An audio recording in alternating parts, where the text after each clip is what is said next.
As you're listening to this show, you're probably training for a race. But how dialed in is your race nutrition?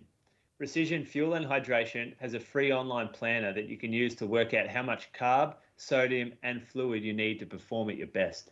Brady regularly uses this resealable 90-gram gel on his longer runs.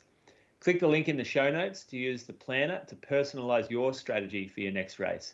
Then use the code INSIDE, all capitals, to get 15% off your first order of fuel and electrolytes and help support the show. Now let's get into it.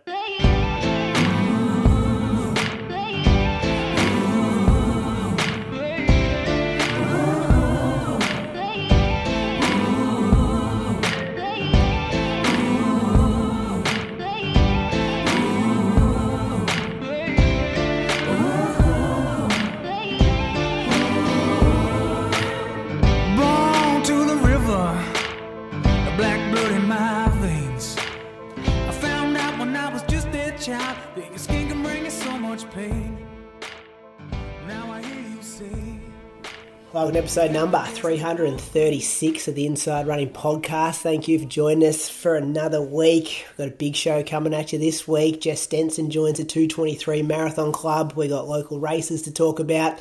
We'll also do a preview of the National Track and Field Championships, which are coming up this weekend, and all the other stuff that you know and expect at the Inside Running Podcast. Welcome to my co-host. He's a bit sick. He's up in Canberra. He's a 65-minute half marathon man and a 2:17 marathoner. Bradley Croker, welcome to you for episode 336. Thanks, Brady. Yeah, I got home from Canberra Marathon yesterday afternoon. I think the last couple of weeks just caught up with me, so I've pretty much been in bed since. But I guess the good thing is our guest host, he'll bring a fair bit of energy, I reckon. Oh, he'll bring the energy for sure. So Moose is not here. He is currently getting himself from Terminal 1 to Terminal 2 at the Sydney airport because he's flying to Paris for the Nike Air Summit, as we are the official podcast partner here in Australia. I think I've read that right. So he's about to fly to Paris any hour now. Go on business as well, Croaks. They're looking after him, Nike. But we are joined with a big name replacement. He's the Melbourne Marathon winner last year, 2023. The Port Fairy Marathon winner this year. He's a 2:13 man and also finished 120th at the Osaka Marathon a few weeks ago. Reece Edwards, welcome to the podcast. Thanks for having me, Brady. That's a nice little jab at the end, mate. Much appreciated. I've got to take him when I can. Whenever I can get a jab at you, I've got to take him. Yeah, you've done well there. How are you going, Reece? Thanks for filling in. Yeah, no, I'm doing pretty good. I didn't think I'd be back on the show this quickly. So, no, thanks for having me. It's good that your people got in contact with my people and we just made it happen. Yeah, we told our people we need a real likeness for likeness fill-in host. So, comparable character to Moose, and this is who we come up with. Yeah, so do I need to be miserable all episode or what do I do? Just whinge about stuff for the next 90 minutes and you'll be fine. I can do that. What have you been up to, Reece? Last we heard, obviously, was Osaka Marathon. I think you've done a trail race since then that didn't go quite to plan. You may have ran off course and got lost a bit, but rebuilding the training, what's happening? Yeah, so March was kind of a bit of a fun month. Went up to Buffalo Stampede and, I took a wrong turn, I think 3.5 Ks in and, these things happen. That's trail running, isn't it? So that was just part of kind of a nice, fun March anyway. And April's, started turning the serious training back on, and I'm a week into kind of doing some very different training than what I have been doing. So it's been good. Dad life, that's still going well? Yep, dad life is it's up and down. Actually, Michelle and Oliver went up to Coffs for a week and a half. So I was able to get a week and a half of good sleep down here and just kept working. But, last night he was up. When did he get up 5 times? So, it has its highs and lows. That's hard.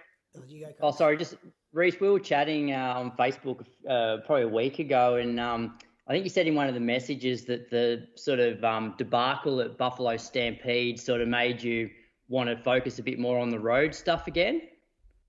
Is that true? Because I know with you, there's been times when you're like, oh yeah, I think I'm done with the marathon. I'm going to head to the trail stuff. But then when that sort of stuff happens in the trails, do you then just go, oh, maybe I'm just going to stick to the road?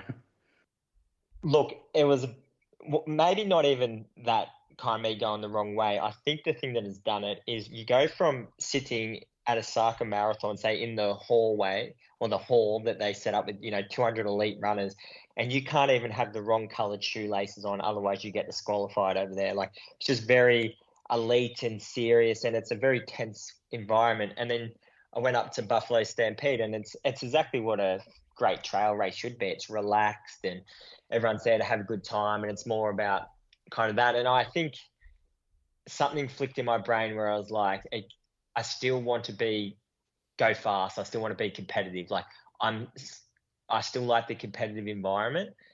And yeah, I think it just flicked a switch where I was just like, nah, let's go for the first time ever and get some things in place and maybe have a crack at, the best marathon of my life.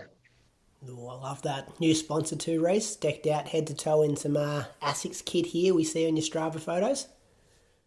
Yeah, I've been very fortunate enough to now be working alongside ASICS, but that's like the Mizuno. I loved my time helping Mizuno with that Japanese trip, and I love their shoes and their products, and I have nothing but good things to say about Mizuno. Like, they really treated me like part of the family for that 12-week period, and they got some exciting products. I probably shouldn't say this as a sponsored athlete now of another brand, but honestly, there's a shoe that I've been fortunate enough to run in that's coming out mid-year from Mizuno, and it's a very exciting shoe. That's a secret shoe. Yeah, that's the mystery shoe. Like, it's genuinely like, it's a very, very fun shoe, and I'm very disappointed I don't get to use it. But yeah, like, look at ASICS. It's like a huge brand, and it's an opportunity that someone like myself never thought I would ever get. So talking to the people around me, like, I would be silly not to take this opportunity and work with ASICS. And obviously, I think there's a fair bit of hype around their new shoes. They're very quick, and I've been using their jogging shoes for a while as well. So, like, great product, and they've been great to me so far. Yeah. Hey, Reece, I saw a photo during the week, speaking of ASICS gear, where looks like you were doing a session in a polo top. It looked like, so Alex de Minaur, one of Australia's best tennis players, is sponsored by ASICS. Did they send you his kit, did they? What's going on there? Just when I don't do sessions around the tan very often. It's just a very classy place to be. Like, if you're lapping around the tan, you need to look good. So thought, we're doing a session around there, I better put my collared shirt on and make sure I'm looking good for the session. I'll have to put that photo up on our socials, I think. Yeah. Please. Yeah. Nah, but did you forget your singlet? Like, was there a reason you had that polo shirt on? It's a good flex. No, well, okay. So my wife's been away, so I was behind on washing, and I only had one clean ASICS shirt left in my house, and it's my golfing / tennis shirt. When you get out of the car, like, you're with Dave Ridley, a pretty fashionable guy, did he make a comment about it, or it was just like, no, it's all good? Well, I jogged down there from home, and as soon as I turned up, I can't remember exactly what he said, but he's just like, you have got to be kidding me. He goes, you always turn up in weird shit. This is as stupid as it's gotten. So, good, I love it. But most people thought it was just classy, which I'm not a very classy person, so I'll take it. Can you imagine walking around the Tan Croaks? He's running like 3-minute K pace in a polo shirt. I know. Yeah. As I said, it's a pretty good flex. Yeah. I recommend it. They're very lightweight, breathable. It could be a thing, fellas. Hey, one of my whispers come in a couple of weeks ago. I haven't publicised this one yet, but I heard there's been some changes in your coaching makeup. May have employed a mentor, Australian record holder Brett Robinson. Put him on the team. So like Brett reached out. Like, I put up I've started getting a little bit more active on Instagram, and Brett decided to comment on one of my posts, and it was just simply, let me coach you. And it got something like, I don't even know, maybe 100 likes, but everyone just got amongst that. And I've been just leading into Osaka, I've had Al kind of mentoring me. He's on the bike with me every single session. We've just started making a really good, friendship and kind of mentor kind of setup. And I didn't want to throw that away. And, everything Al's done for me, I appreciate so much. And so Al's still kind of like the main man who is like my coach / mentor and kind of running the show. But he's kind of now convening with Brett on sessions and how to help me as well. So it's kind of, I guess, both of them are helping me out, yeah. What do you think will be the biggest changes? So they're trying to make me start to enjoy pain. I guess I'm one of those people where I've never been a good 5K or 10K runner because I just don't like that pain. You know how in a marathon it's kind of like this slow burn and just gets uncomfortable, whereas 5-10K stuff, it's that real lactate type pain. So it's speed based. Like a lot of my sessions this week, I've been running, I ran a couple of 242 kilometers. I'm doing speed work that I've probably haven't done for 6 or 8 years. So that's the biggest change. Okay, so who reports to who? Like, this could potentially get messy. Because if you have a shit, who takes the blame? If I have a shit session or a shit race? Shit, or both. Oh, so I take full responsibility for any of that. Flick it off to somebody. Yeah, no. So I take full responsibility for that. So what's kind of the setup is, and as soon as we started communicating with Brett, it was like, hey, look, I've got Al in my corner. I don't want to just be like jump ship or anything like that. And I want Al there. Like, he just knows me. He knows how I'm doing. So Al sets my weekly schedule, and then he'll message and talk with Brett about, like, is there any recommendations Brett would say on, like, adjusting those sessions? So they're not setting my Monday, they're just setting my sessions, and I can just jog and do whatever. So you're not just doing like the Melbourne Track Club sessions. You're like getting it personalised for yourself. Yeah, so Al's the one setting the sessions and coming up with the sessions, and then he sends them to Brett, and then Brett kind of can critique them or change them or what he would recommend, or Brett might even be like, okay, that's a good session, but he needs to be running at these paces. Because you got someone like Brett who's run 2:07, is our national record holder. He knows what it takes. So my ultimate goal is to go sub 2:10. He knows the sort of paces I need to be running, and he can and he's done it. So it's just good for him to be like, look, say Reece has got 5 by a mile this week, he needs to hit them all in 4:40 or faster. And is it three quality sessions a week? So it's going to be 3 quality sessions a week until, say, the Ballarat Running Festival, and then after that we'll change tack. We haven't got anything confirmed, but that's when the proper specific marathon work will come in for Gold Coast. What are you doing at Ballarat, Reece? I haven't entered. I'm tossing up. Do you know, actually, this is a good thing. Do you know this, Brady? I'm tossing up between the 10K and the half, but which one's going to be, I want to go to the most competitive one where I get the best kind of effort. Will that be the half marathon? I have no idea. I don't know anyone running the half or the 10K. Okay. Yeah. Well, nothing's across my desk yet. Croaks, do you know? No, I'm not sure. Yeah. Because this is where you get, the reason why Al and Brett, it's good. We sat down and had coffee maybe a week and a half ago, and I was like, I wouldn't mind running Ballarat Marathon. And Al was like, if you are on that start line, he's like, I will rip you off that course. He's like, you are not doing that marathon. Then I was like, what if I enter the marathon, but just do a 30K effort? So then, he's like, no, because I know you can't walk off the course for 30 kilometers. So I'm just smart to have people in my corner now that are just, stopping some of those sort of things. Do you have a half plan between Ballarat and Gold Coast, like a Launceston or something? Because if you had a half lined up, you could potentially do the 10K at Ballarat as a stepping stone, then do a half before Gold Coast. Yeah, so you've nailed it. So I want to do Launceston 10. So that's pretty much confirmed will be Launceston Gold Coast. I'm actually really pissed off because Lakeside 10 and Launceston half clash. Why the hell would you put 2 of the most competitive races in Australia on the same weekend? Oh, it's just absurd. So you're doing the half at Launceston or the 10? No, I'll do the half at Launceston, but I really want to do a 10, exactly what you're saying. Yeah. So that's why Ballarat makes sense. But even maybe Sydney 10, I could come up or something. Yeah. I love how you got 2 coaches and you're asking us what you should do. Put Croaks on the books as well. No. Yeah, mate, I pay well, I pay real well. Hey, just send me one of those polo shirts, mate.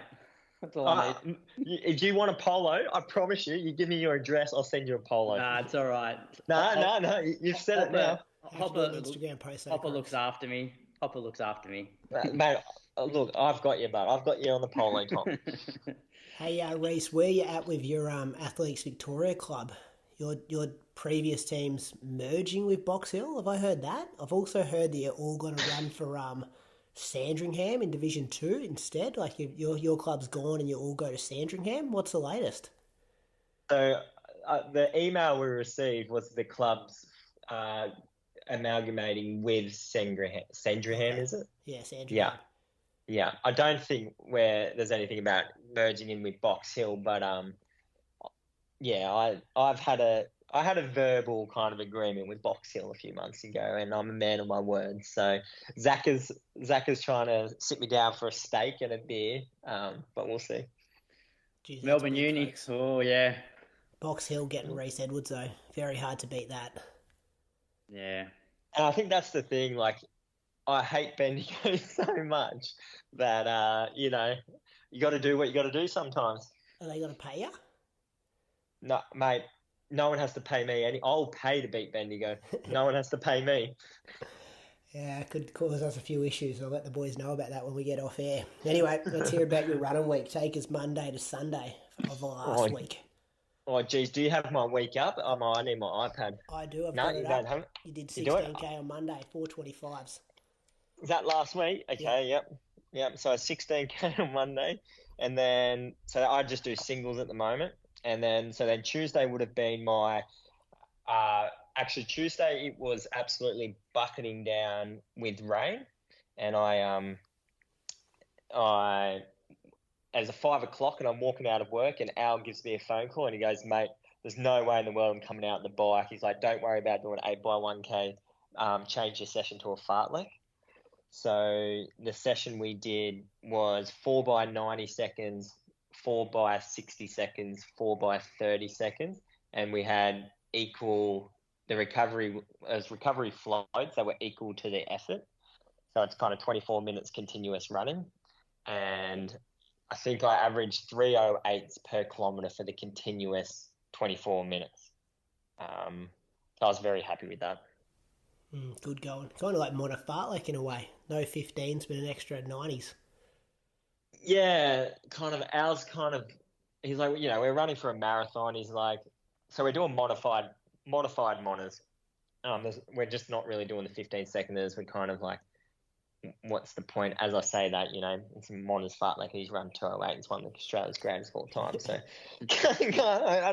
I better not change it too much. But yeah, that's our thought process. Stick with the slightly longer ones. Wednesday, I finally got it up. Wednesday, I did 24.7 kilometers easy run after work. It was meant to just be about 18 kilometers, but when you start doing laps around the town, every time you go around the town in the afternoon, you pick up another person and you have like a conversation that lap. So I kind of got carried away a bit. But that was okay. And then Thursday, that's when I've done the 8x1K that was originally planned for Tuesday. So that was 8x1K with 60 seconds rest. And Al and Brett wanted our 5th and 7th reps run faster. Sorry, guys. My wife's just trying to put the kid down, so she's getting up and telling me to move on. That's all good. Do they explain why they want those two faster? Yes. So the idea is to kind of make the ones afterwards. So what have I done? I've averaged about 2:54 to 2:55 pace for the normal ones, and then I've averaged 2:42 for the faster ones. So it's kind of about building up a bit of lactate, but like getting the leg turnover faster than I ever have, say for a one-off rep, and then learning how to kind of recover a bit and get more comfortable running, say 2:54, 2:55 under fatigued legs. Yeah. Do you boys agree with that? Does that make sense? Yeah, and it would also be to stimulate moves in a race, like cover moves. Yeah, so that's the other thing. So say, for instance, when I've done like the Lakeside 10, the first kilometre traditionally goes out in like 2:48, and I can run that 2:48, but then I'm absolutely burnt and I blow up. So, because what normally happens in that race, Brady, if you ever had the balls to go with the front pack, is you run a 2:48 and then they throw it back to about 2:55s.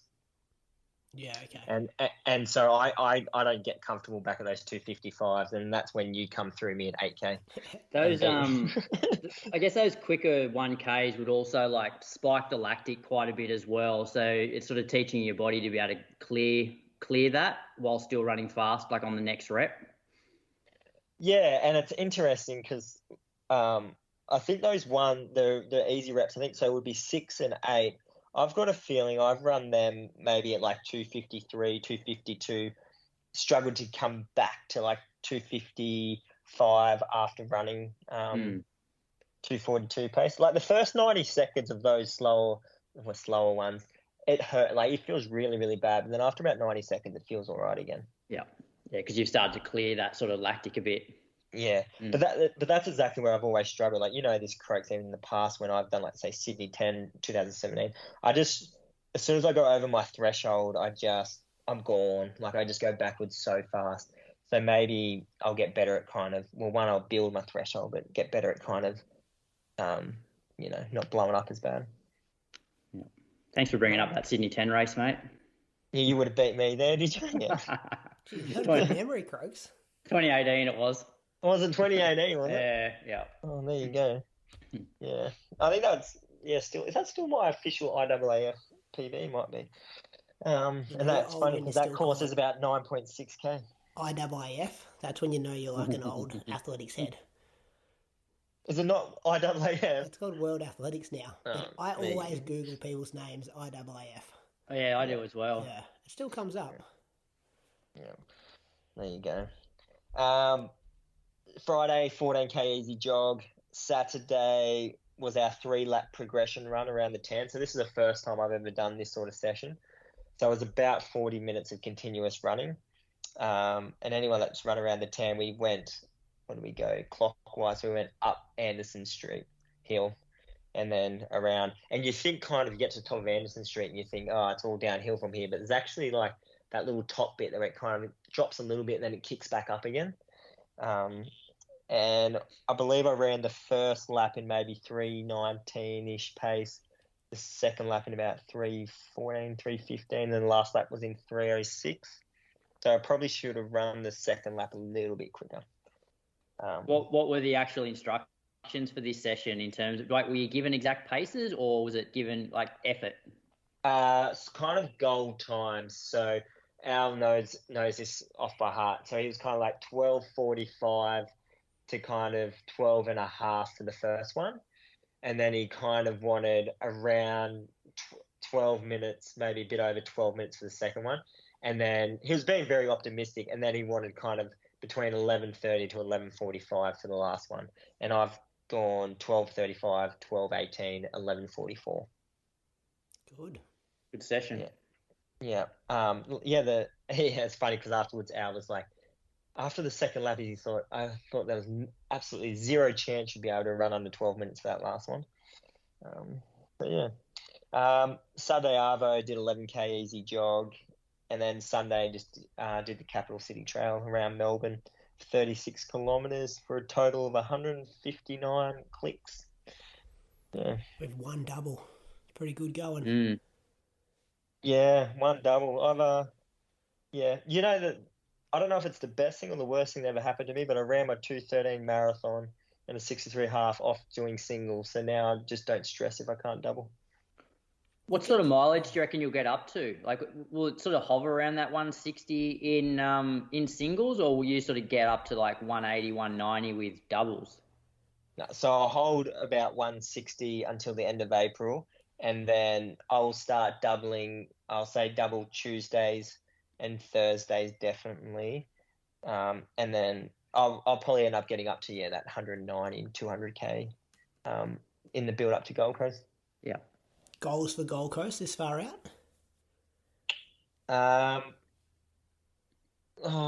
Look, part of me just thinks, do I just ride 210 or die every marathon I turn up with from now?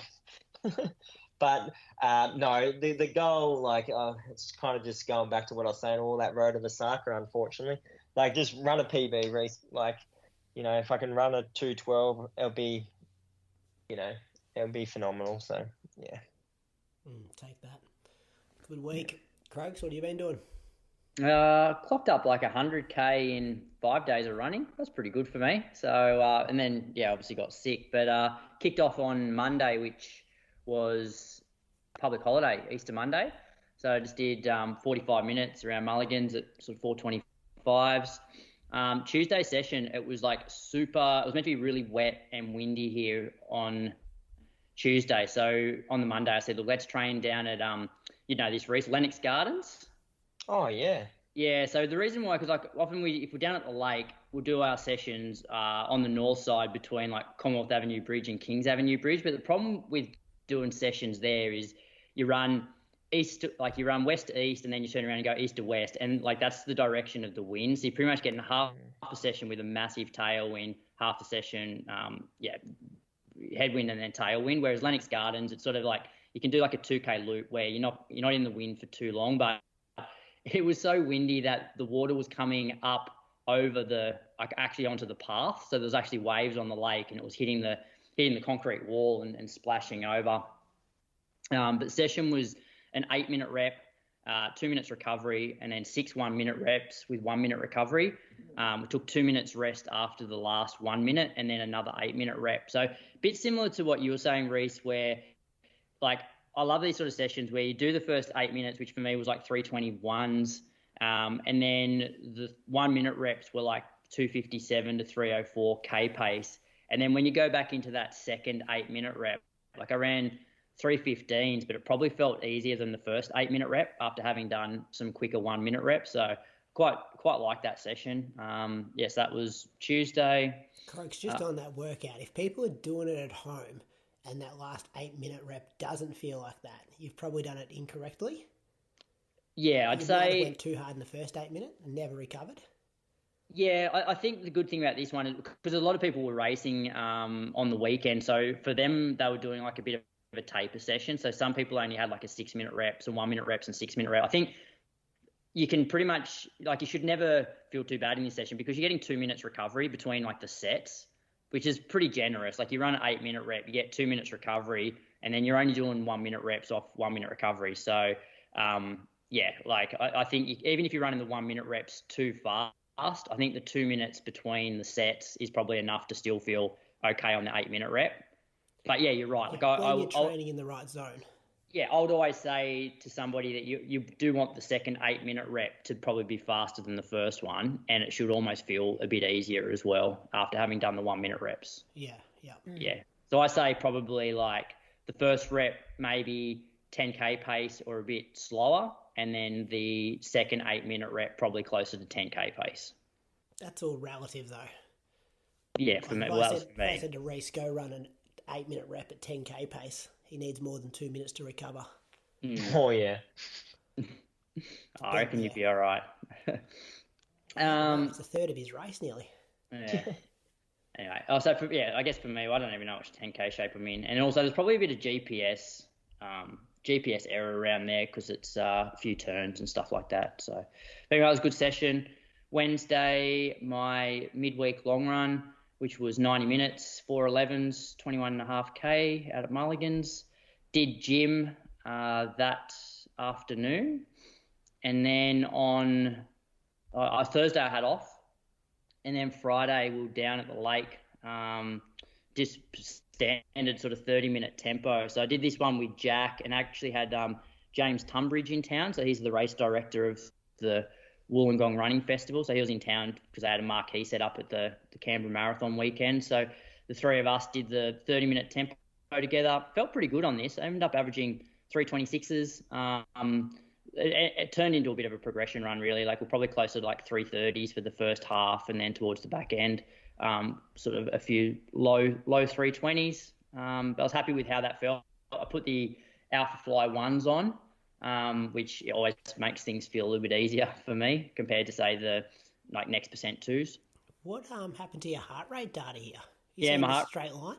Yeah, so my heart rate, it's weird. It's like I put new batteries into it, and then it says heart rate battery low, and then like I had heart rate for maybe a couple of minutes, and then I never, like, the heart rate just didn't work. So I think once it stops working, that's why you just got the straight line.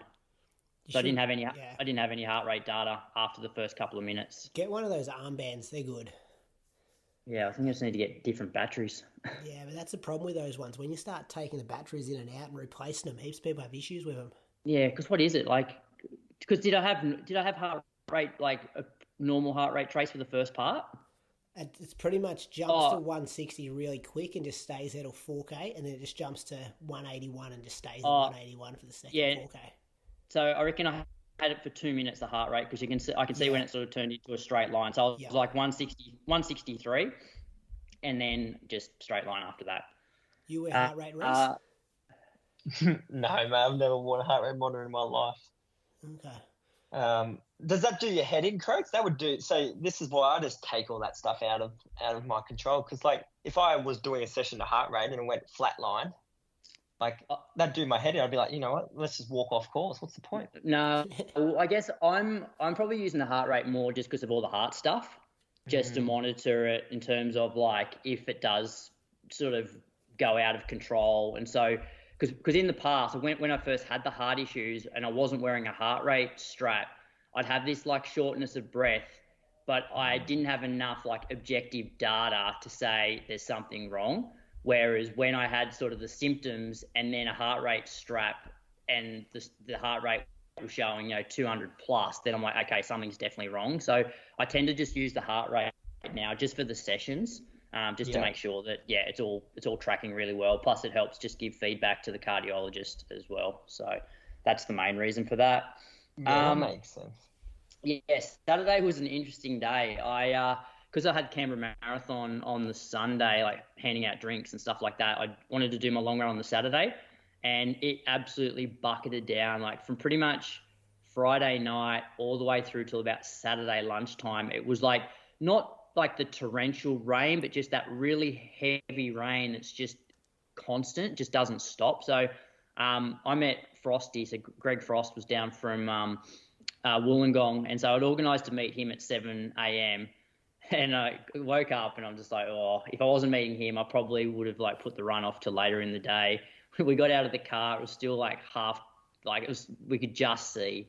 And so we're out at Mulligan's and it just pissed down for the whole 2 hours. I think we had like 20 mils of rain in the 2 hours, and like I've run out there a lot, and there's a few places that I've never seen that flooded before, just bike paths, like ankle deep water. But I think I found it actually quite enjoyable because I think once you're wet, it doesn't matter, and sort of a bit of a novelty running in the rain. So we did 2 hours, average 4:13s. And then I had this like pre-Canberra Marathon shakeout run from the Lululemon store, because one of the guys I coach, he's a store ambassador. So he sort of wrote me into doing this shakeout run. And so I finished my 2 hours. I got changed in the car into some dry clothes, swung by Macca's for a couple of egg and bacon McMuffins and drove into the city. And then, I was in the city then for a couple of hours. Like we had they set up a little coffee, like coffee machine inside the store.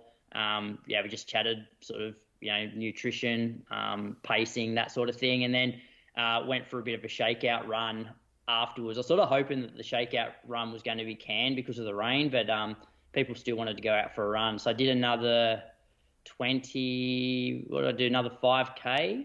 What was it? Yeah, about 5.5K, about an hour and a half after my 2 hour run. So, and then spent the rest of the day just chatting to all my marathoners on the Saturday, collecting their drinks. Actually went and did like a little bit of an interview with, you guys heard of like North South, the video production people? Oh yeah, are they making videos about Montegetti at the moment? Yeah. So I haven't watched them, but I've seen them. It looks good. Yeah. So I had an Instagram message during the week from one of the guys saying, "Hey, I listened to the podcast, and we want to do like a little bit of a Drive to Survive sort of style documentary on the Canberra Marathon. So we want to sort of interview the people that we think will be at the pointy end of the field.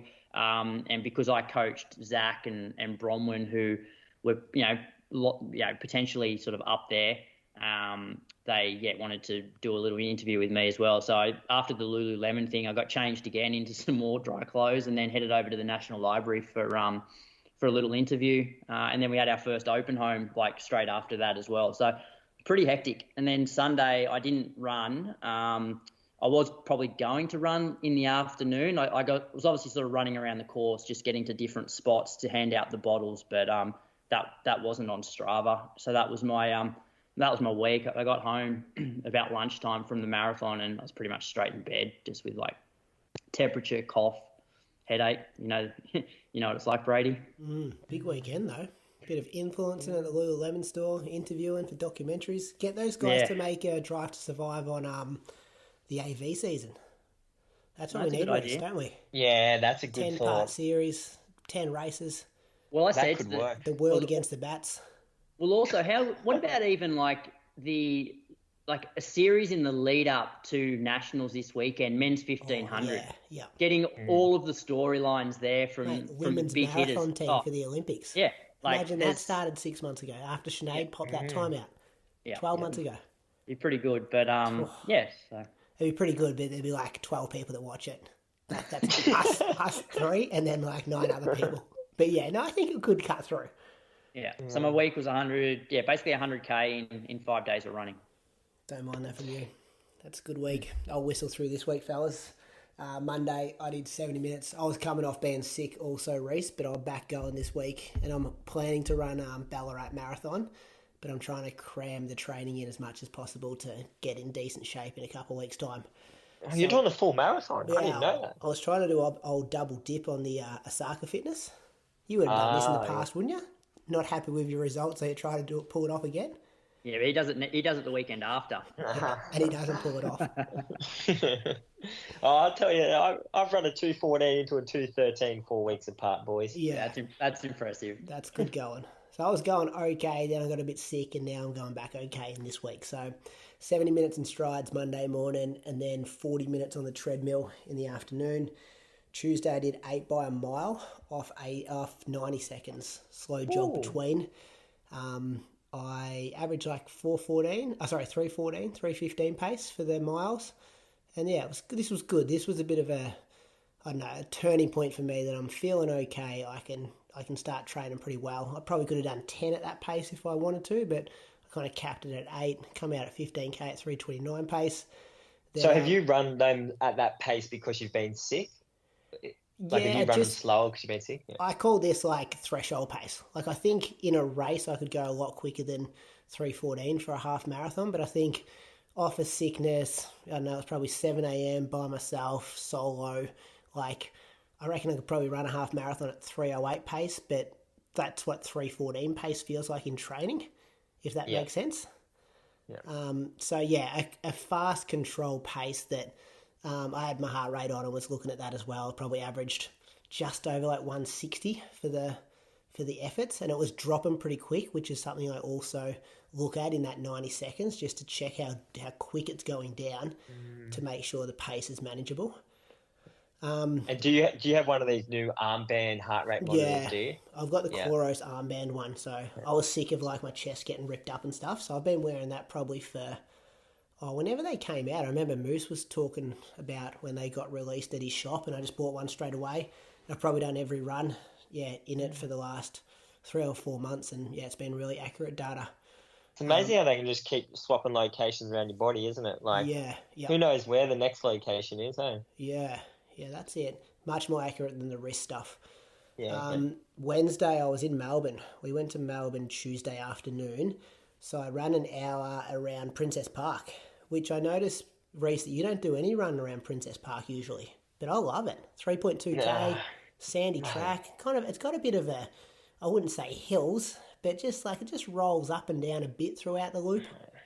It's also Carlton's home training ground. I'm not going near that place. Mate, Sam Walsh nearly ran me over.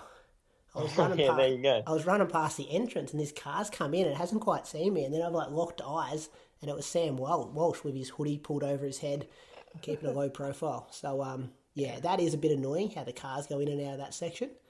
Yeah, but no, it is a great spot. Yeah. So I was in Melbourne. We were doing this photo shoot for the new Lululemon shoe. So that was interesting. They'll be coming out in the next couple of weeks. It was I was working on. Well, I wasn't working on it. I was the person in some of the footage and learning how the social media team work with the angles and how they do it, like 1.5 camera and stuff like that. Stuff I had no idea about until they had this agency employed to get the footage and stuff. So they were telling me all about the trends in Instagram reels that we were trying to capture for this reel that's going to be coming out in a couple of weeks. So make sure you give that a couple of likes, couple of views, just keep it flowing over just to get the numbers up for me, fellas. We went to the museum during the day though, took the kids to the museum. They got a triceratops in there. Horodax, it's called. Yeah, it's like 80, I think it's 87% of its original, like, what are they called? When they're not their skeletons, they're fossils. So I got some notes on it. Unearthed after 67 million years. So they only pulled it out in 2014. Been there for 67 million years in the earth. Mate, where was it? You should come to Canberra. We've got a dinosaur museum. Yeah, but are they legit? Yeah. Or not just reincarnated, or what's it called? Recreated. No, they got some legit stuff there. This one is legit. This is one of the best triceratopses in the world. The best one about the Canberra thing is there's a British pub across the road. There is. Yep. Are they legit there, Crux? Yeah. Have you got a T-Rex there? There's a T-Rex, but I'm not sure how legit that one is. Yeah, that wouldn't be a real one. It'd just be. I don't know. You have to come and visit. I just thought it was like this when. Where'd they dig it up from, Brady? Montana. Me and Carly, we spent the last 2 hours driving home, like just talking about, like she was reading out the facts when we were, driving home. The kids sleeping in the back. It was So what? They just shipped the fossils one by one over to Australia. Yeah. Imagine how much our taxpayers have paid for that. Yeah. It'd be worth a bit though. They this was extinct 500,000 years before the asteroid hit. So that's how long it was in the ground for. Yeah. I find that stuff amazing. That is amazing. Anyway, that was Wednesday. Didn't double Wednesday because we went to the aquarium as well. Saw the penguins. Kids loved it.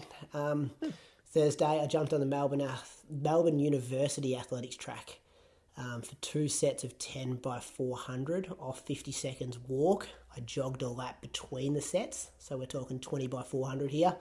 First set, I hit 70-second average, and the second set was about 69.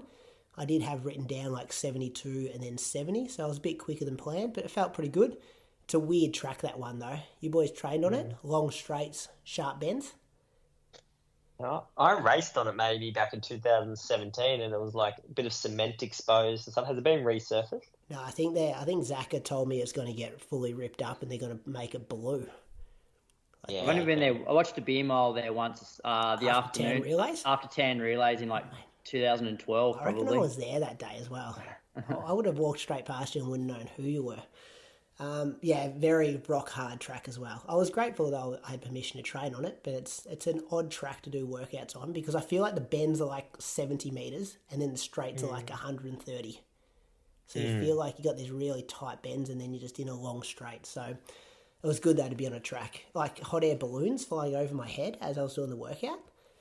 I was just the country boy in the big city enjoying life. 8K, nice. 8K when I got home, easy. Friday did 2 hours easy in the morning, 4:38s, like medium long run I'm kind of calling this. And then a bit of treadmill stuff in the afternoon for half an hour. Saturday, also raining, Krogs. I debuted the Precision Fuel and Hydration bucket hat. Oh, no. Yeah, for the rain, it's perfect. I could still have my headphones in and not going to get wet. The water's like bouncing off my arms, my legs, doesn't worry me, but not hit me on the face.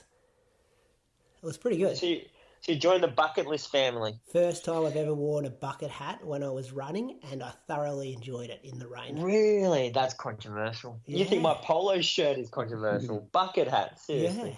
I did make sure I went in the bush for most of it and wasn't like seen by many people, but it was practical. I didn't mind it. It's very, very trail running vibes. Reece, you would have seen plenty of bucket hats in your trail running days. Yeah, I think most people around with that weekend had bucket hats on. It's hasn't won me over yet. And I'll tell you, Brady, you're just telling me you're mid-30s running in the bush by yourself with a bucket hat. Hey, that's asking for trouble. Yeah, it sounds really odd, doesn't it?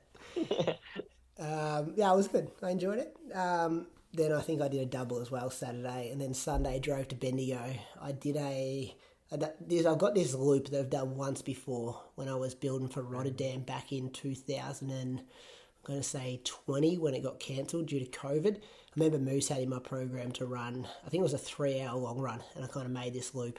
Anyway, I talked my mate Kramers into doing it with me this year. Took us a bit longer than 3 hours this year. It was 3 hours and 5 minutes, average 425, just under 700 metres of climbing. Big loop, felt good. A lot of kind of like single rocky track sections in there, which slowed us down a bit, but just a long time. I have a lot of respect for the people that are out there doing, if they're running a 4 or 5 hour marathon and they're running 3 hours most Sunday, I appreciate you. That's a long time to be out there running. So it was good. Crams is one of my better mates, so get to spend 3 hours with your mates running through the bush, which capped off a week of 192 Ks. So Whoa. Probably could have hit 200 if I didn't go to Melbourne, but that's okay. Body feels good. Feel like I'm gaining fitness every day. 3 weeks to go, Croaks. You pumped for Ballarat. What's your goal? Well, my goal was to run better than Osaka, which was 222. I was annoyed that we got a bit shitty weather, and I thought my training indicated that I could run better than 222. So I was like, I'm going to try and run, quicker than 222 at Ballarat and kind of use that fitness. However, getting sick, I'm going to do a workout this week, which I feel is a workout that gives me good indication where I'm at, because I don't then want to rock up to Ballarat and run 222. Because that's not that's not what I'm rocking up for. I'd prefer just to pick a 10K in a few weeks and try and run 30 minutes. So we'll see what happens this week, and then I'll commit to it. But yeah, we'll see what happens. Ballarat's just got interesting. The big dog Tommy DeCanto, mate. Yeah, he's going to win easy, isn't he?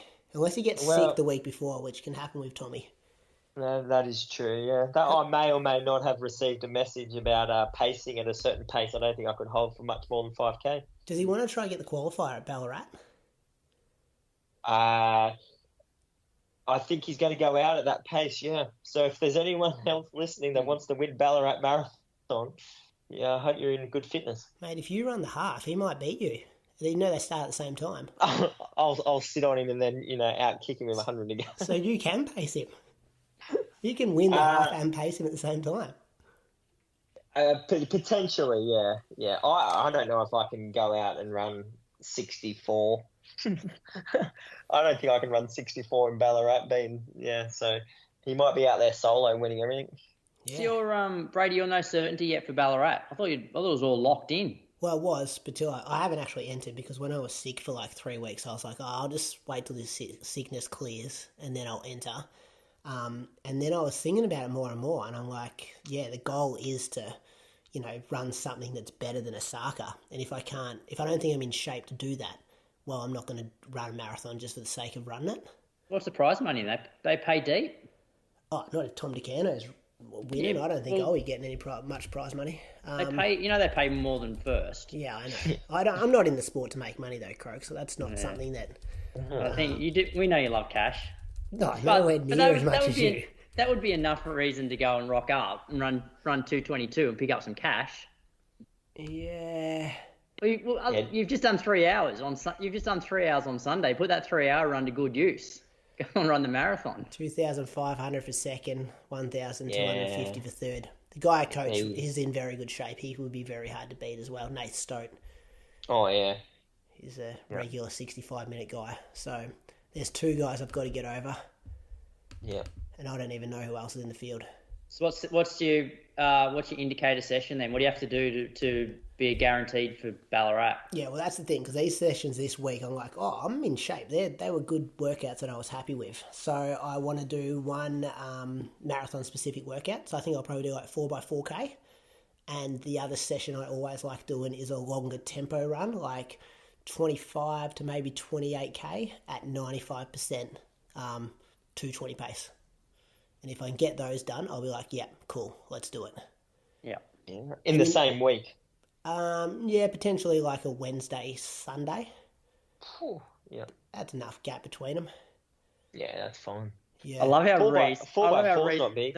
The man that does heaps of crazy stuff, going, whoo, like those 2 sessions. Yeah. My head's not in the marathon game at the moment, so everything sounds long. 4x4K is like 4x13 minutes too. It's not exactly. Yeah, that's not too bad. Yeah, But it will give me when you can feel that pace, you're like, oh yeah, this is the pace. This is how I want it to feel. Like I think I can do 4x4K no worries at 3:18 to 3:20 pace, but it's like, can I do it and it feels like it should? Mm. So yeah. Anyway, Ballarat will be quite fun for you because there won't be any paces, will it? So it'll be kind of like it's just a straight up race. well, there will be the half marathon. So there'll be So plenty you're of people just running planning on- 69, 70. I was just going to jump in with that pack. Yeah, that's true. As you're listening to this show, you're probably training for a race. But how dialed in is your race nutrition? Precision Fuel and Hydration has a free online planner that you can use to work out how much carb, sodium, and fluid you need to perform at your best. Then they have a range of fuel and electrolyte products to make it real easy to hit your numbers. Brady regularly uses their resealable 90-gram gel on his longer runs. They also work with a long list of top runners, including four-time Olympian Lisa Waitman, Hayden Hawkes, and regular guest on the show, Izzy Bat Doyle. Click the link in the show notes to use the planner to personalise your strategy for your next race. Then use the code INSIDE to get 15% off your first order of fuel and electrolytes and help support the show. Patrons can get 20% off using the code shared in our Patreon-only shows. Now let's get back to the show. Anyway, let's thank some Patreon supporters. Croaks, who you got? I got Daniel Agostinelli, originally from Perth, but living in San Francisco. He's a product strategy manager at Meta. Listen to this. So he's primarily focused on augmented and virtual reality products. Be a pretty cool job. So because Meta's Facebook, hey, like Facebook, Instagram, WhatsApp, own it all, don't they? There you go. Has PBs of 16:19 for 5K, which did during the San Francisco JP Morgan Corporate Challenge, 34:25 for 10K, 75 minutes for the half, and 2:41 at last year's Valencia Marathon. Geez, our listeners are interesting. They just have interesting lives, don't they? They do. Reece, who are you thanking for us this week? I'm thanking Brett Wilkinson. He's from Crib Point, Victoria. He's run 18:41 at the Marriott Waters Park Run. He's run 89 minutes at the 2023 Geelong Half. I wonder if he did it last weekend. And he ran 3:15 at the 2022 Melbourne Marathon. So moving all right there. Thank you, Brett, for your support. I'm thanking Simon Buckley from Mordialloc in Victoria. Croaks couldn't find him on Strava, but we're pretty sure these are accurate. 3:16 at the Gold Coast Marathon 2023. I know that one's accurate, Croaks. And 88 minutes at the 2023 2 Times U Wellness Run. He used to play AFL for Collingwood and Melbourne. He was also a pretty dominant country footballer. He played for Echuca Bombers, won the league medal here. So there's a bit of a big name around Echuca Malama for a few years there when he came back from AFL to put on a clinic in the Goulburn Valley Football League. So thank you massively to Simon for your support of the Inside Running podcast as well. We are recording on Thursday, maybe Wednesday, with Chriso and Toby for the monthly. Chriso's just come off a 10K race yesterday. Your mate Reece, actually, Christian Ulrichsen from Norway. And, we built up a bit of a relationship after he talked shit about me. He'll probably talk shit about a few other people the Wednesday or Thursday as well. He's doing Boston Marathon on Monday. Also hoping to get Rob, Paddy and Jimmy, because Rob just ran Canberra Marathon, didn't he, Croaks? Yeah, he did. Yeah. So a bit of a monthly update with those guys coming out soon, because all this is our little kind of monthly episodes leading into Road to Gold Coast, which isn't too far away. We do. I said on the air last week we had the panel locked down, had it all sorted, but then the curse has taken out one person already, so we're down to two. But I'm working on the third. But I can announce here exclusively that Reece Edwards, you are going to be one of the members of Road to Gold Coast. You're back. I don't know how you have suckered me back into this. Jeez, it took a twisting of his arms, Croaks. It did, I know. Thanks, mate. We appreciate it. I was pretty keen to go low-key on this one, but you know what? Screw it. Let's go big again. I was pretty keen to go low-key. He's got a photographer at pretty much every one of his workouts. He's signed a massive deal with ASICS. There's a lot of look at me about Reece Edwards here, but he's got the Australian record holder in his corner. He's employed the Australian record holder as well. Yeah. making big moves. So you'll be able to follow Reece Edwards as one of those panelists. I'll have the other two. Well, the other one's locked in, and I want the third one locked in before I announce them next week. Let's go to running news, boys. The big news for Australia was yesterday. Daegu Marathon. Jess Stenson came fourth in 2:23.58. I've seen that finish in time 3 different times, Croaks. I've seen 2:23.58, 2:23.59, and I've seen 2:24.00. You're certain it's 2:23.58? I think so. I think I got that one off Athletics Australia. Good. Well, our friends at Athletics Australia have that correct for sure. Tim Vincent was also in the same race. He ran at 2:16.50. Bit of a blowout from Tim there, but still another solid marathon he's put on the board. I was tracking this. I was just leaving Bendigo, I think, when Jess was at like the 15k mark. And people that know Bendigo to Echuca Road, there's like a town every 15 minutes. So I would stop, check it. I was on the edge of my seat. I think at 30k, she was still on track to be pretty much right on Lisa's 2:23.15, which is the third fastest time in this qualification window. I got tricked. You know the trackers, boys, when they have the split and it tells you the average time for the whole race, not just that 5k? Yep. Yeah. Oh, yeah. So it would say like 30 to 35k, and it would just give me like the overall time, and then it would say 3:24, and she needed to run 3:23. And I was like, that's okay. She's only lost 5 seconds over that 5k, but it was really saying the whole race now average was 3:24. So she finished with a 3:24 average, which is obviously 1 second a k for a marathon, plus 42 seconds over kind of what Lisa kind of ran. So 2:23.58 puts her fourth. What am I? It'll be fifth because Izzy's just Izzy's behind fourth. Lisa as well. So has entered the chat. She's got a qualifying time well under the 2:26 time that World Athletics has set. Good luck if you're a selector. What are you doing, Reece? What do you think about this performance from Jess? Had a baby 6 months ago. Mate, this performance is bloody incredible, isn't it? Like, to run that 6 months after, or if it's 7 months after giving birth, is just out of control. I would love to, like, this is a topic that probably wouldn't have interested me before I had a kid, but like, I'd love to sit down and talk to her. And what's her husband's name? Dylan Stenson. Oh, mate, that guy, he must be a hero as well. Because can you imagine in this build-up, when the baby's kicking off and needs a feed at 2 a.m., who's the one getting up at 2 a.m.? Well, he's one of the best 800-metre runners going around in the country. Yeah, I know. But that's what I'm saying. Like, how the hell are they pulling this off? This is phenomenal. This is beyond what she's done on the road. Like, yes, that's an incredible time what she's done, but just the circumstances she's done it in is like, I don't think you can understand until you're in that situation with a young kid in the house.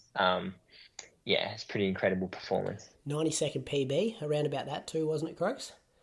Yeah, I think so. Yeah.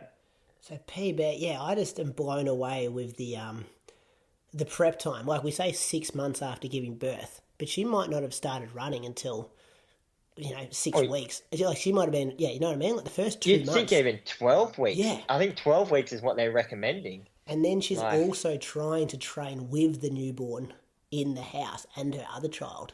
Like I think I'm the same, Reece. Like pre-kids, I probably wouldn't have paid too much of attention because I just would have had no fucking idea. But now that I just see the craziness of how children bring that, routine to your life, I think it's exceptional that she's gone out and done that. And the course looked a bit like there was a decent hill at kind of, I think, 38 and then 40 again. Like it wasn't super flat, those last 5K. So she must be stoked with that time, putting it on the board. Oh, yeah. Does she go again? I think she sits... when's the qualifying period finish? 3 weeks, 4 weeks? I don't think she goes again. No, I think that'll be her time, and so she'll have to rely on selectors' discretion, I guess. Which is what the policy is written at. Yeah. Isn't it? I personally can't see them unless somebody gets injured, I think they'll just pick the 3 fastest because I just don't think there's enough. Like Jess has got a fantastic record at like major championships, but I don't think you could say with confidence that, like, all of these girls are so close. I just think it would be unfair to knock somebody out who's run faster in the qualification period than somebody else. Yeah. Look at Lisa's run in Osaka. Like, she ran maybe 45 seconds slower than Jess in like pretty ordinary conditions. So you factor that in as well. But I look at that. Oh yeah, sorry. So I was just going to say, it gets so hard because we're not comparing apples with apples. Like, you start going, oh, Lisa's, it was wet, and then it's just like, Jess's was a bit hilly, and she's done it off a smaller prep, and it's like these other girls had the perfect day in Valencia. It's just like, I so wish we had a trial so we didn't have to discuss this. Yeah. Yeah, a trial would be phenomenal, wouldn't it? Because Lisa's run in Osaka was just as impressive and incredible as Jess's. Like, to finish third, like, she's come third at the Osaka Marathon, a huge marathon, and she's about one of very few people who had a good day that day. So, like, it'd be so hard to take it from her. But, like, whatever way the selectors go, you can't, we've got a good team, don't we? Yeah. But the selectors, don't you think those selectors open themselves up for, like, massive amounts of criticism by, like, not picking the three fastest when they're all so close? Well, the other side of it is it though? Are you picking a team of time trial marathoners, or are you picking a team of strong over hills championship marathoners? And that's where I reckon they've said we want to use discretion because we want to put in championship runners. Yeah. Which Jess is 40 seconds behind, or 45, or whatever it is exactly. And she's got that, so 9th at World Champs, 2 bronze and a gold at Con Games. Yeah, I can see where the selectors would argue that she should be on the team. Oh, and off especially a small prep. Well, also with her Com Games, Com Games was hilly. That was like, there's definitely some hills in that. Whereas, like, and then like Sinead's got 10th at the Olympics. So Izzy's only run flat marathon, so we're not sure what. Yeah, but like, I still think it's just gonna. I just can't see the selectors stepping outside of just the three fastest. Well, and then obviously just write that in the policy to start off with. Well, I don't know, just to give them some flexibility. But when you've got this situation and you've got like 6 women that are all just so close in ability, I just think it's unfair to send somebody who's run slower than somebody else in the period. But are they also? Have they got that policy? Sorry, Brady. Have they got that policy in there more so for, like, let's say Brett Robinson, for instance, was injured and he runs the qualifier, but he doesn't run his 2:07. Like, is it there to protect someone like Robbo and be like, hey, we want our top guy in there? And in the females, to run the times. Injuries can take a while. So if you're injured, you got plenty of time to go again. I think it's going to be fascinating. I really do. Like, I can also see the side of the coin that they go, well, they've all ran 2:23. Let's not worry about the seconds. Now, who is going to be the best at Paris? But I don't know. But I don't know whether the selectors can even, like, work out who that will be, because I think on any given day, any of those girls could beat each other. 100%. So then how do you say, well, we're going to send Jess, who's ranked 5th in the period, over the first 3? Like, it's hard to do. Yeah. What do you think they'll do, Brady? Do you think they'll actually like pick an athlete that's ranked 4th or 5th? Yeah. I don't know. I even on the fence. What do you deep down? What do you think the selectors will do? I don't know what the selectors do, because I don't really even know how much they know about marathon running and stuff. Like, this is the selection panel that select every single event for track and field.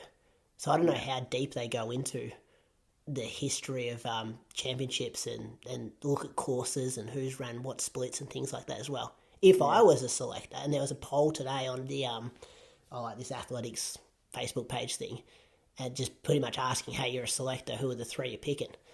And it was Sinead, Jess, and Lisa were the 3 most popular choices.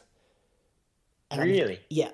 So that was on that distance running. They haven't got Jen in that. No, which I you can see why. Like, you can sit there and go, argue Jen, look what she's done off 2 races, and she's got that steeplechase kind of history. So you can argue a point for pretty much everyone. And that's where it's going to be, so difficult. And then, I think Croker's right. I think they have to go with the 3 fastest at this point. Well, look, if Izzy gets the time in the 5K or qualifies on points, then, that sort of means that she'll get to go in the 5K. And then at this stage, it comes down to, I guess then that's sort of, then there's four athletes for the 3 spots. And I guess Ellie's still to come. Yeah, imagine if Eloise and Ellie both ran 2:23, 35 and 45. Crazy. Is Eloise going again as well, is she? I have no confirmation on that, but I think she's running nationals this weekend though, so maybe she's going to try and get 5K. But right. Fascinating time to be a fan of women's marathon running coming up. Box Hill Classic happened as well, fellas. Claudia Hollingsworth got the win there. She ran another under 20 1500 metre record, 4:02.96. Nat Rule second, 4:13. Rebekah Green third, 4:19. So a huge win for Claudia. Jhye Hadfield won the 1500, 3:44. Jarryd Clifford, I'm pretty sure he got the qualifier for the Paralympics, was second, 3:48.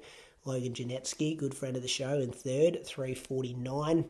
I did hear a whisper that there was a bit of a misunderstanding with the wave lights. Craig Mottram wanted a set time set, and then I think the incorrect time was then put into I think there was somebody in between then told the person who was putting the wave light time in a different time, and then they did the race thinking that she was running 4 flat pace, but she was really running 4:03, 4:04, and I don't think Craig Mottram was too happy at the very end of that race when he found out there was a bit of a miscommunication between the time they wanted and the time it got set. 3,000 metres, Seth O'Donnell, 8:06, Ben Buckingham, second, 8:10, Dale Carroll, third, 8:10. Gabrielle Schmidt got the win in 9:23 in the ladies. Catherine Downey, second at 9:30. And Kushi Duel was third in 9:31. And the 800 metres, Brad Mathers, 1:48. Jessie Hunt, 1:50. Jack Brown, 1:51. Sophie Hanlon, 2:06. Shani Landon, 2:06.8. And Cleo Richardson, 2:09. Croaks, I reckon we've missed the 600 metre record attempt. I normally don't look at results below 800, Brady, on this show. Boy, I just missed it on the dip. Haven't got the time there in front of you. I don't even know what a good time for 600 metres is, but I know that created some hype out there as well. Canberra Marathon, Croaks, what happened there? Good stat from you there, Brady. Yeah. So Canberra Marathon was actually, the marathon itself, or the men's race, was quite interesting. So Ben McCronin, who you would know quite well, Reece. Yeah. Cracker. Yeah. He was out front for a while, wasn't he? Oh, a long time. So he's training for Comrades Marathon. So he's been doing, or ultra marathon. He's been doing a lot of these like marathons as, I guess, training sessions, and he was like minutes in front. So I had a look at the splits, and he was still a minute in front at 35K. But got run down, or I guess he sort of blew up. Matt Ho got the win in 2:32.13. James Penny second, 2:32.55, and Ben McCronin third in 2:33.10. Marnie Ponton, she's also training for Comrades. She got the win in the women's 2:52. Alex Barnes second, 2:56, and Bron Hager was third in 2:59. The winners of the half: Lachlan Bryant 69.17. and Gemma Griffin in 80.39, and the 10K winners, Matthew Schomburg, 31.49, and Elizabeth Winter, 35.35. Good weather, pretty good, Crux? It wasn't super windy, a little bit muggy. I was chatting to a few people after the race, like even the guy that won, like he was definitely hoping to run a few minutes faster, but I think a couple of K in, realised that, the humidity was pretty ordinary, so he sort of backed it off. And even Sean Crichton ran as well. He ran like 2 hours 43. He said it was pretty tough out there. And he's obviously run quite a few marathons. What's Canberra Marathon like? Because when I was living there, it felt like it was quite big, and it was actually probably just below, Melbourne, Sydney, Gold Coast. Like, is it still growing as an event, or what's it like? Look, the atmosphere was pretty good. Like, there's certainly a lot of people out on the road. I think it doesn't seem to get the top level of athletes anymore, like largely because of the prize money. I think like back when I ran in like 2017, I think it was like maybe $3,000 for like first. which, once you start throwing that money around, like, you're going to get a few people running sort of low to mid 220s for that, whereas now it's like $1,000 for first, so people are like, whatever, which then means, like, the last few years it's been typically one in around that sort of 2 hours 30 or just under. But it's a good vibe. Like, I enjoy it. Just, I guess, being a local here and having a lot of athletes out on the road, it's obviously something that everybody in Canberra sort of gears up, especially from the marathon, gears up from sort of the start of the year for. But obviously, I think now with Ballarat being on, and if Ballarat stays sort of this time of the year, that's obviously going to take a few runners away from Canberra. Yeah. Yeah, so like, you're not getting much change from accommodation and flights if it's $1,000 prize money entry. No, that's right. Yeah. Geelong Half Marathon also happened, Reece. A few DMs about what's happened to Moose. Nothing on Strava all week. Not in the results. Got to see. Yeah, I didn't even realise Moose was in the race, but it sounds like Harry Norman has put on a bit of a clinic down there and got the win in 66.47. And Ellie Pashley has gone around in 73.04. So she looks like she's tracking well for Copenhagen, Ellie. And I've got special mention here. It was a very bad day for the locals. So you've mentioned Moose did toe the start line apparently. And didn't even start. Didn't even start. Nah. Oh, there you go. Didn't even start. And you boys have been kind enough to just throw in a little jab here at myself. Yeah. One of our Mengo boys also didn't have the best day he was hoping for, but still Ben Kelly came third, so in 69 minutes. But yeah, Harry put on a bit of a clinic by the sounds of it. You got some inside knowledge. What's his Copenhagen business? Is she doing Hamburg? I thought she was doing Ballarat. I'm in the wrong group chats. Oh shit. Yeah, I'm not sure. Like, yeah, I wouldn't trust anything that comes out of my mouth. Rumours on this podcast. Nothing's back. You might want to confirm that one with your normal co-host and see if you have to delete that out. Okay, will do. That's good. I like that from you. Listener question, Croaks. We're nearly there, Reece. Got a couple of segments to go. All right. So chatting about the, I guess, selection dilemmas for the women's marathon, the men's 1500 is sort of shaping up similar. So the question is, with nationals happening this weekend, who do you think will be top three in the men's 1500, and who will be our three representatives in Paris? Is that so? What's the selection criteria?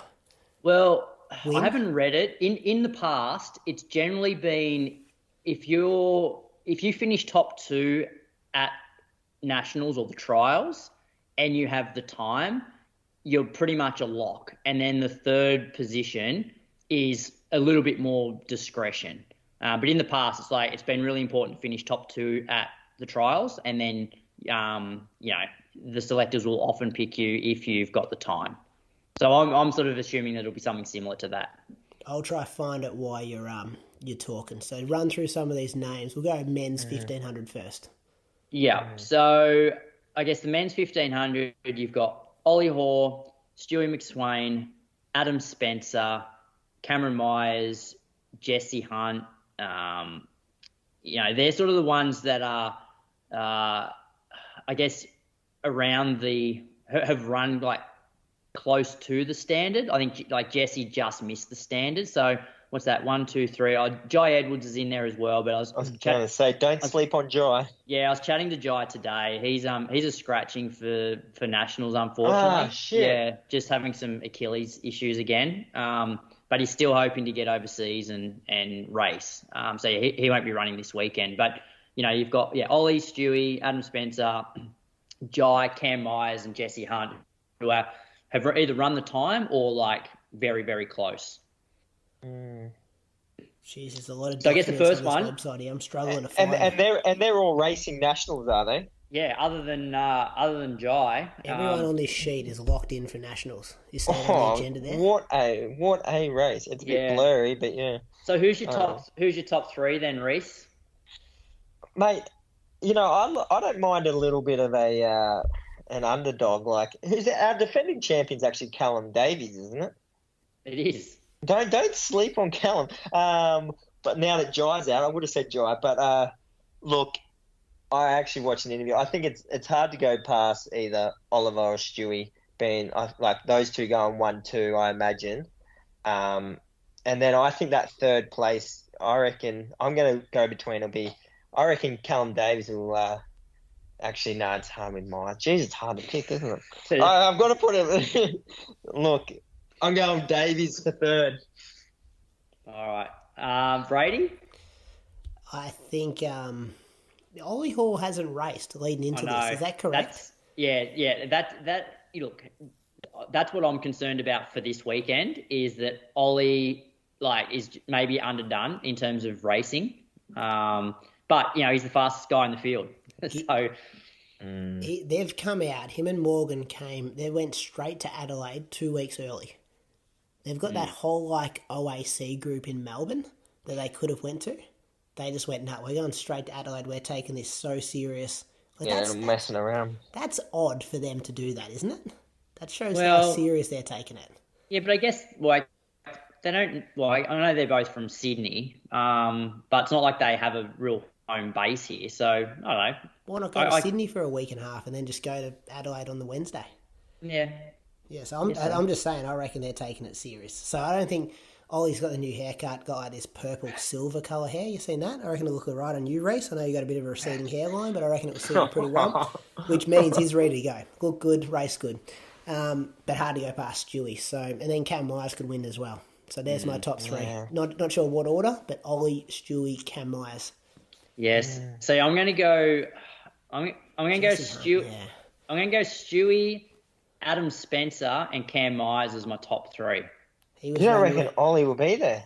Well, it's as I said, it's hard to know because he hasn't raced, and I feel like with middle distance races, you actually need a couple of races to blow out the cobwebs.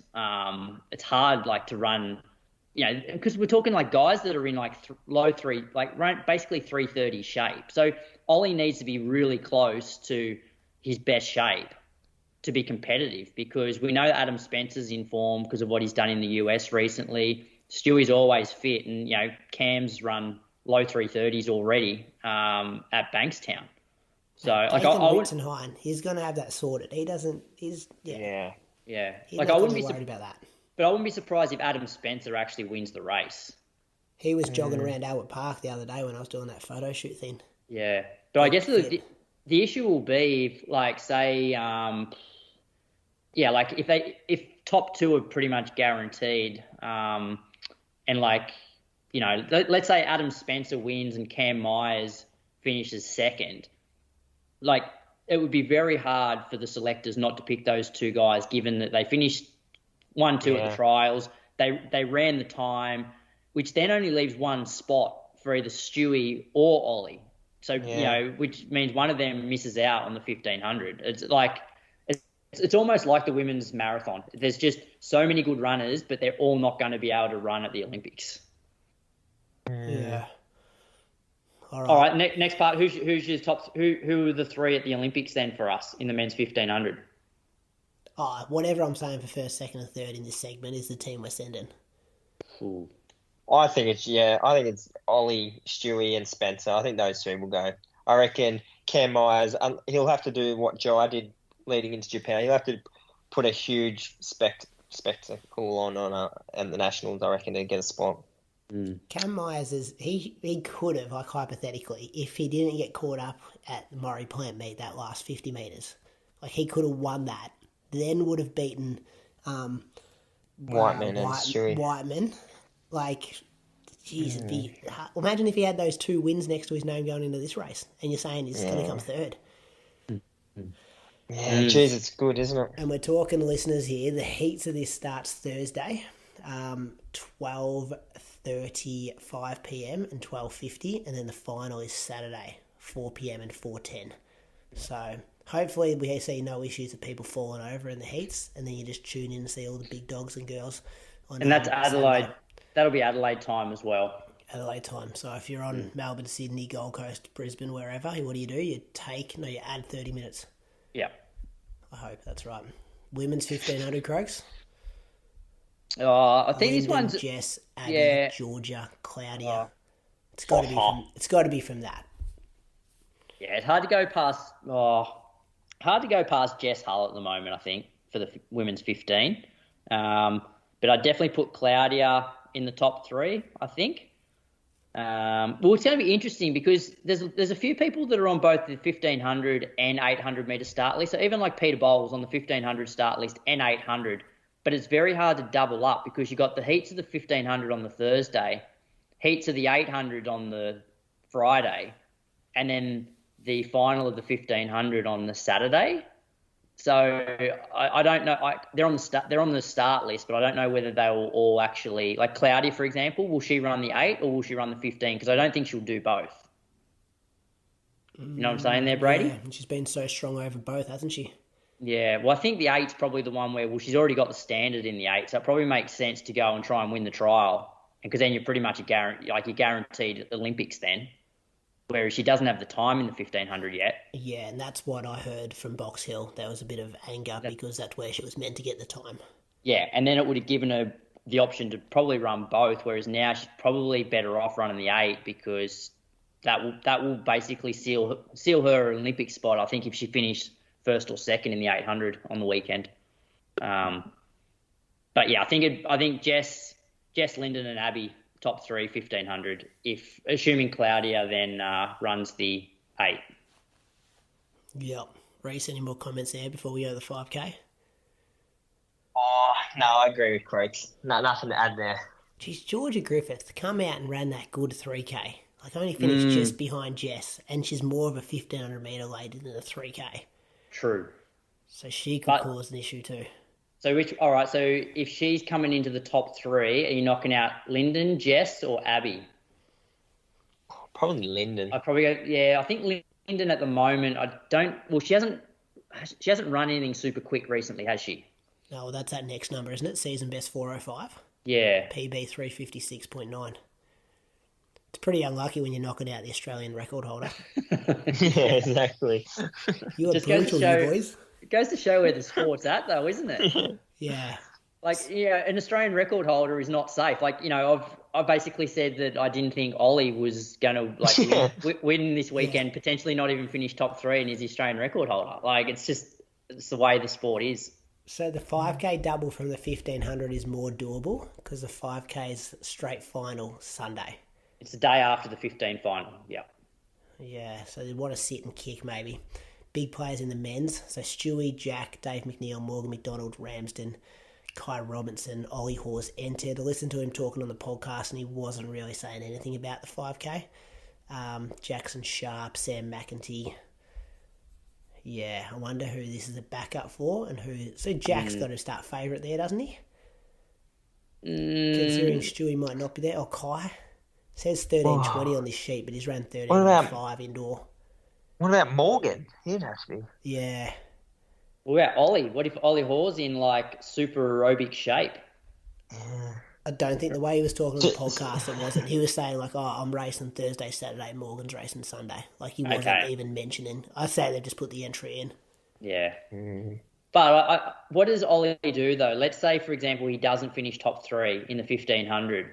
Does he go and do the 5K as hey, let's finish top 2 in the 5K and then get the time during the season, and then that gets, potentially seals a spot for him in the 5K? Yeah, that's why he's entered. Yeah, okay. I think so. That's what they'd be thinking there. That's going to be a great race. And then the women's, Jess Hull, Eloise, Rose Davies, Izzy Bat-Doyle, Nat Rule, Jen Gregson, Holly Campbell, Lauren Ryan, Leanne Pompiani. Ooh. There's just names we've been talking about for the last 5 years everywhere here, Croaks. I know. Strap yourself in for the weekend. Who you got? Jess Hull in the women's 5. Second and third. I reckon second and third would be... Rose, Izzy, and Lauren Ryan. Yeah. They're like, there's 3 there for 2 podium spots for me. But Lauren's 10K, that was so... And didn't she do a really good 3K as well recently? She ran a really good 5K indoors. It says 15:11 on this sheet, but she broke... Oh, she ran 14:57, didn't she? Yeah, something like that. So her, Rose, and Izzy are very similar PBs. Like within 2 to 3 seconds of each other.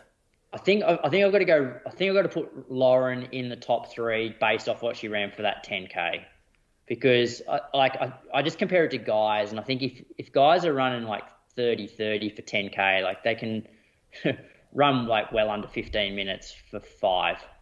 Bit of a revenge from Zatopek, you reckon? Rose behind off Lauren. Yeah, maybe. She taught him a lesson that night. Yeah. It'd be interesting because say if Jess, I remember Jess, I think was it last year or a couple of years ago in the 5K, she just dominated and was solo very early. If someone, say Lauren, just goes with Jess and blows up, or it could be the other way around, you never know. Lauren might be out the front early. Interesting. Also, Lauren's going to come into this fresh, along with Rose and Izzy, whereas Jess will have run a couple of 1500s beforehand. Yeah. Jess also ran that 8 a couple of weeks ago, didn't she, to work on the top end speed? Jess can win a number of ways. And when she did do that a couple of years ago, Reece, she did it to run like, I'm not going to say, maybe like 15:10. Oh, okay. So just I think I'm going to throw a number like that around. But the point I'm trying to make is now we have girls who can run 14:55. Yeah. Where she was kind of the only one running 14:55 at that stage, so she could just blow them out of the water from the start. And it was just too hot for everyone. Yeah. But these girls can stay with that now. So who's your top 3 then, Brady, in that women's 5? Jess Hull. So you look at Izzy Bat-Doyle and just say, how does she get in that top 3? Because we constantly see her on the front. We saw it in that 3K the other day in Sydney, on the front, doing all the work, and then just girls can pull out these big last 200, 300 metres. And I think we've seen Lauren do that. We've seen Rose do that. We know Jess Hull can do that. Mm-hmm. So I just can't, unless she goes out at 14:30 pace and tries to blow the doors off everyone. Yeah. Yeah, I sort of agree with you there, Brady. Yeah, hard to see her winning a kick down, and that's traditionally what we see at championships. It's going to be fun to watch. But I think at Maury Plant, she was doing a lot of hard work on the front, and it looked like a couple of times she was stringing Rose out, and Rose just kind of got back on. Yeah. So you add a little carrot in front of Izzy, and I think, you're right. Izzy has to get rid of at least one of them in that kind of 3 to 4K mark. Or Izzy needs Jess to go out at 14:40 pace and hope it takes the sting out of everyone, and she's one that can hold on. Fascinating racing to watch this weekend. Whispers, I haven't really got a whisper, but I like this concept from ASICS, your brand, on the weekend, Reece. They kind of had this ASICS Festival of Running. It was at Paris, where Moose is on his way to. 2.5K course, they had a 5K, 10K. They brought all the big dog ASICS sponsored athletes from all over the world to kind of have a race. They all wore the same shoes, they all wore the same kit. Cannot find results anywhere. We had a couple of Australians in action. I did message Ed Goddard today, wondering where the results are. He had no idea where the results are. So they did a really good job of the promo and the setup, and all that stuff looked good, but terrible job of the results. Were you not invited, Reece? What happened there? A couple of national records went down. I think they had 4 national records. They, is it Gerimot Hagos, the new big dog? They've announced he's jumped over to ASICS. You know, the Ethiopian, he won the 5K. Yeah. When he ran like 13, what was it? I can't even remember what it was. It looked good. Mate, that was all. It was all about selling shoes, mate. Not the results. Campbell Evans, he equaled the Canadian 10K record. Yeah, what was he? 28:11, was he? Yeah. 28:10. Yeah. Something like that. So I liked it, and I was just wondering why you weren't there.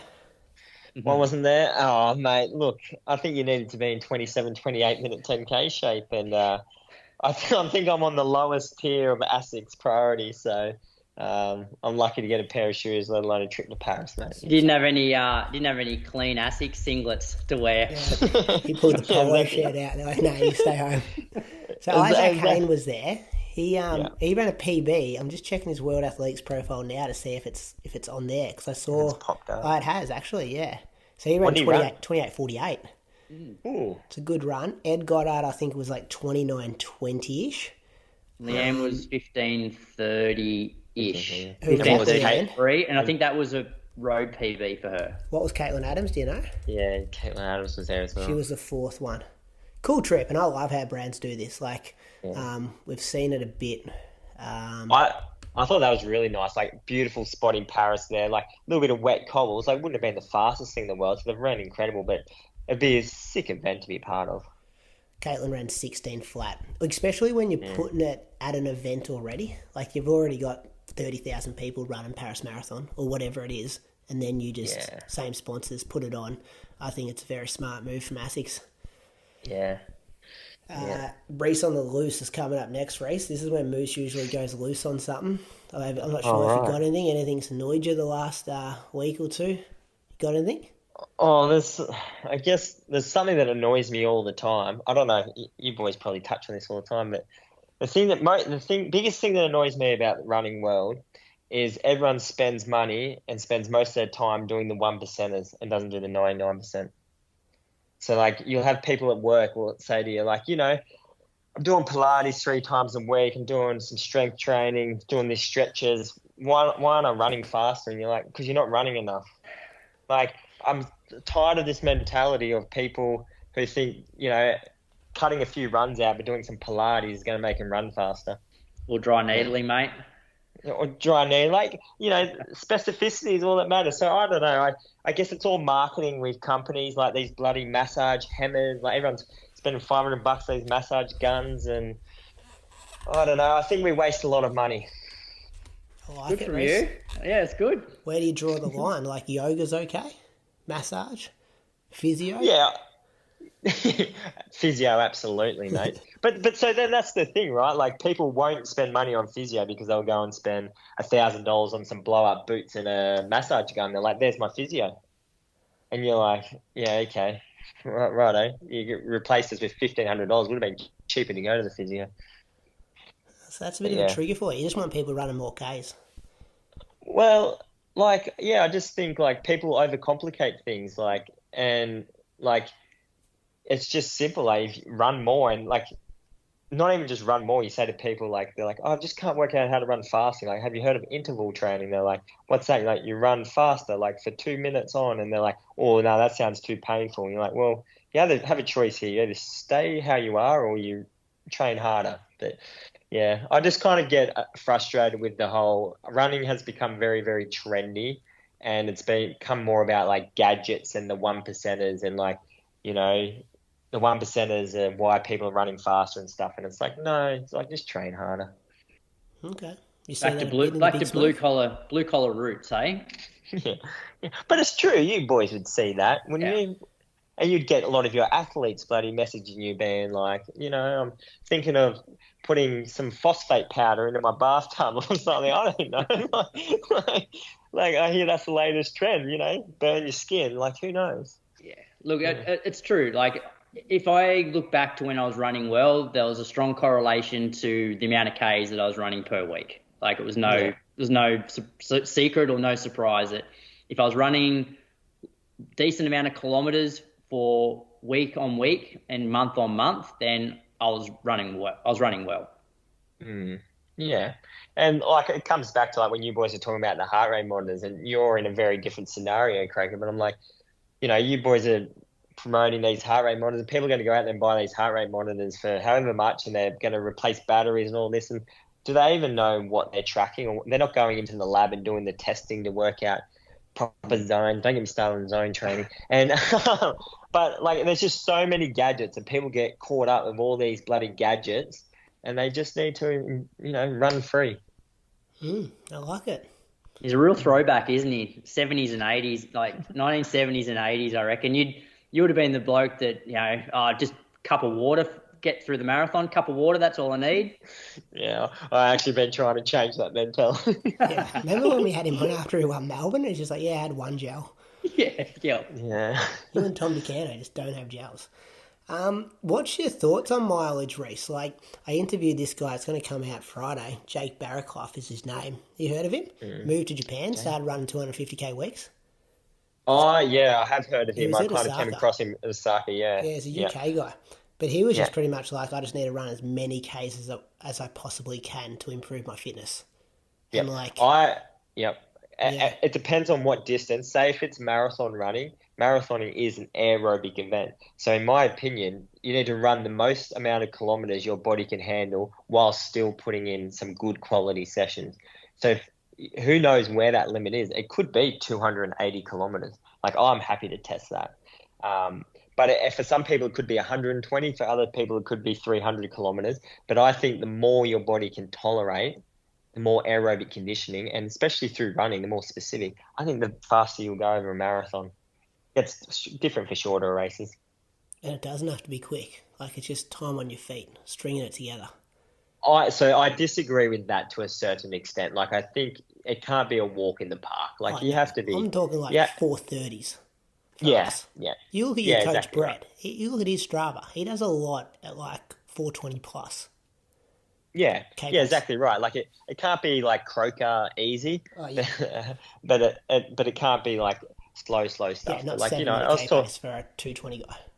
Yeah, and I don't know if this is a secret or not, but like I was talking to Brett, and he wants to experiment with like, getting back over over 200 and stuff like that. Like Cam Levins is doing 280, 290 Ks. Like, if you look at it, running more and keeping your body healthy, is the trick. But actually running more increases your chronic load, so it increases your resilience to not getting injured if you gradually increase that. So actually, high mileage is the god. Do you reckon in Australia, when we went through that stage where we didn't have like amazing marathoners for like 5 to 10 years there, and everyone like went back to defaulting your long runs to like maybe like an hour 45, 2 hours, instead of like 2.5 hours, 2 hours 45, like the fellas back in the day? I reckon through that era, I reckon we'll just do like those 100-mile weeks. And we'll train like fast on Tuesdays, fast on Thursdays, fast on Saturdays, and then like those sort of hour 45, 2 hour long runs on a Sunday. Whereas you start to talk about all the top Aussie guys now, and I know they're doing more like long marathon workouts, and they're not just doing like, your monofartlex and your quarters and things like that. Yeah, they're actually, because those boys raced more, right? Like those boys just back in the day, they used to race half marathons and 10Ks every second weekend. 10 miles. Yeah, whereas I think, like, I know, Rob, on that, they're doing longer marathon workouts now. So we've kind of, moved away from that kind of little gap that we had for a while. Good chat. What's coming up, Croaks, between now and next week when I talk to you? Not too much. I'll be watching some Australian Athletics Championships on the weekend. Yeah, and hopefully 7+. Is that where we watch it? Yeah, I hope so. They've had the rest of the season there, so I'm assuming it'll be on that. Very good. When's the auction for the house? Is that coming up? Yeah, so it's the day before Anzac Day, so it's going to be on a Wednesday night. Yeah, just because they thought that, because Anzac Day is a Thursday, so people will take the Friday off and make a long weekend of it and go away. So they didn't want to have the auction on that Saturday. So it's a couple of weeks away. So they'll have like 2 open homes every week till then. Did you see the house he bought, Reece? No, I haven't.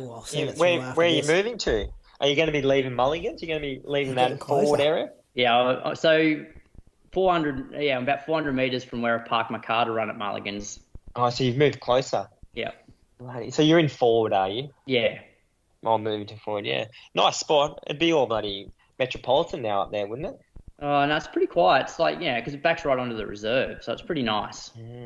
Yeah, nice. It's a nice spot up there. I'd move back to Canberra, but can't win my wife over with it. It's too far from the beach. Oh, yeah. What do you got coming up, Reece? Just training? Any life events?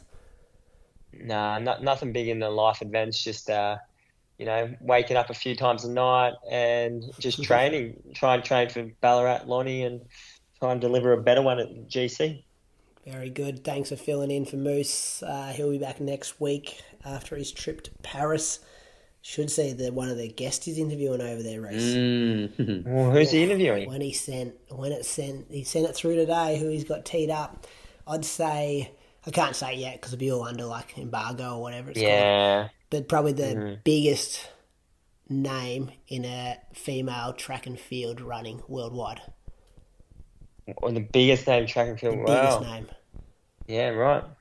Put 2 and 2 together. Is it a Nike conference? World record holder. World record holder. Gold medalist. keep your ears out for that episode next week. Friday is going to be an interview with Jake Barraclough, which I just spoke about before. So keep your ears out for that. Thanks again, Reece. See you, Croaks. We'll do it all again next week. See you guys. Cheers, fellas. Be sure to nail your race nutrition thanks to Precision Fuel and Hydration at the Running Company Geelong on Wednesday, the 17th of April. Learn how to fuel your body for optimal performance with Precision Fuel and Hydration and the Running Company Geelong. You can also join in on the community run, a live Q&A with Julian, the Big Moose Spence, Andy Blow from Precision Fuel and Hydration as the CEO and sports scientist, and Reece Noble, the Sweat Testing Victoria representative. There's also going to be product giveaways on the night as well. There are very, very limited spots here, so be sure to check out our socials. It's all happening Wednesday, 17th of April, 2024 from 5:30pm to 7:30pm. So if you're in Geelong or anywhere near, I'd be definitely getting yourself down to there to learn all about this and make yourself a better runner.